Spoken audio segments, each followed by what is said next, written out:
Masturbation is completely normal and healthy, but there's one question many men ask: how much is too much? I'm not a doctor, just someone who has spent a lot of time learning about men's sexual health and wants to share what's truly useful.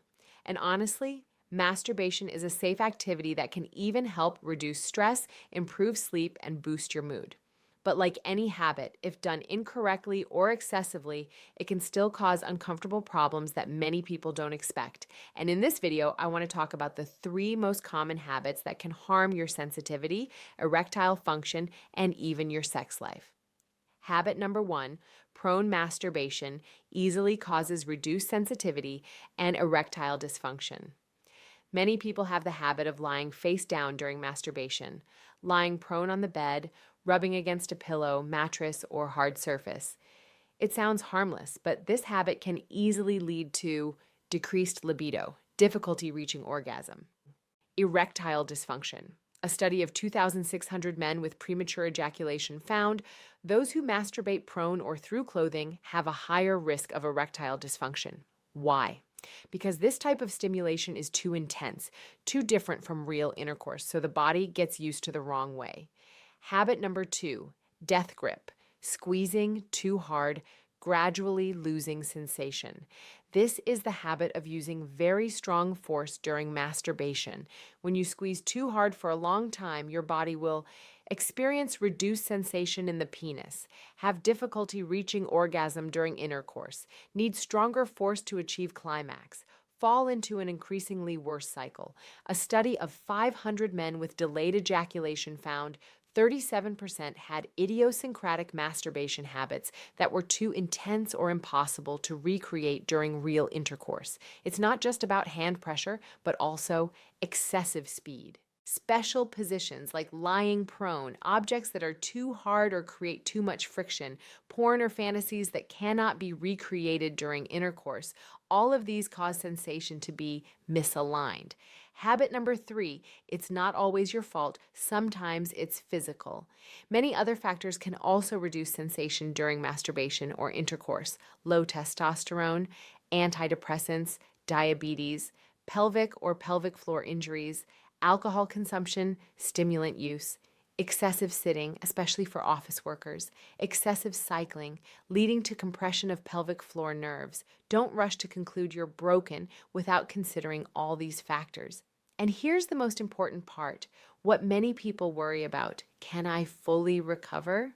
I understand this feeling very well. When you start to lose sensation, need to squeeze hard to feel anything, have difficulty reaching orgasm during intercourse, there's only one question in your mind: am I permanently damaged?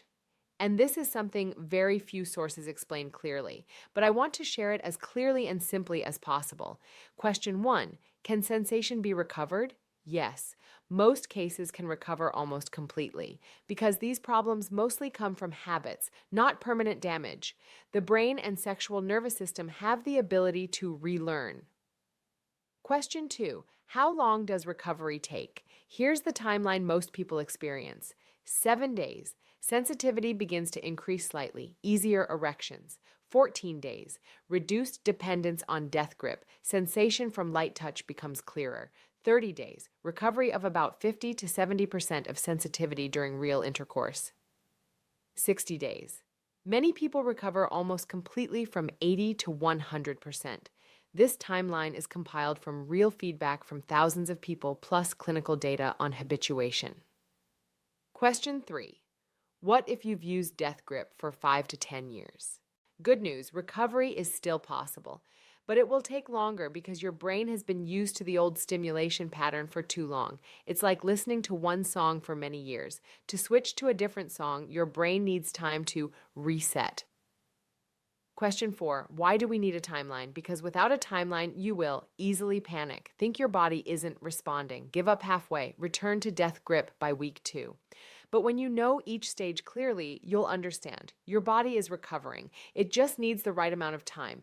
The most important thing I want you to remember is most cases recover 100%.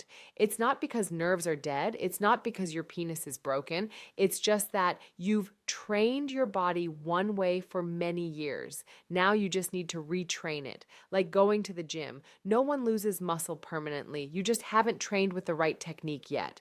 So if you recognize yourself in these 3 habits, what should you do? Step 1, stop masturbating for 2 to 3 weeks. Give your nervous system time to reset. Step 2, when you return, completely change your technique. Use lubricant gel to reduce friction, reduce hand pressure, avoid excessive vibration, avoid prone position, limit watching overly stimulating pornography. Practice using imagination instead of relying on external images. Step 3, try the sensate focus technique with your partner. This is a method that focuses on sensation rather than results. How to do it. Spend time touching and caressing each other gently without aiming for ejaculation. Focus on feeling each touch, each gesture, instead of rushing to climax. Don't put pressure on having to get erect right away or having to ejaculate. Benefits of this technique. Helps you reconnect with your body's natural sensations. Reduces stress and anxiety about sexual performance. Increases closeness and intimacy with your partner, creates a relaxed space, not obsessed with performance. This technique is especially effective for those in the process of recovering sensitivity. Step 4, be careful about bending the penis. When erect, masturbating too vigorously or bending the penis can lead to penial fracture. Microtrauma, creating scar tissue, leading to penial curvature. Signs of fracture, hearing a pop sound. Severe pain, swelling, large bruising. Immediate loss of erection. This is a true medical emergency, so how much is too much? There's no fixed number. The impact matters, not the frequency. You're fine if you still work and live normally. You're still interested in your partner. You don't neglect important things. You still feel aroused during intercourse. You have a problem if masturbation completely replaces intercourse. You need very strong force to feel anything. Reduced pleasure during intercourse. It affects your life, work, and mental health. And those are the most important things I wanted to share with you in today's video. Remember, sexual health is nothing to be ashamed of talking about. Understanding your own body and knowing how to care for it properly is each person's responsibility to themselves. If this video was helpful to you, don't forget to hit subscribe to support the channel and not miss the next quality content about men's health. Hit the notification bell to get updates on the latest videos from the channel. And if you have any questions, leave a comment below and I'll do my best to answer and support you. Thank you for watching the video. See you in the next videos.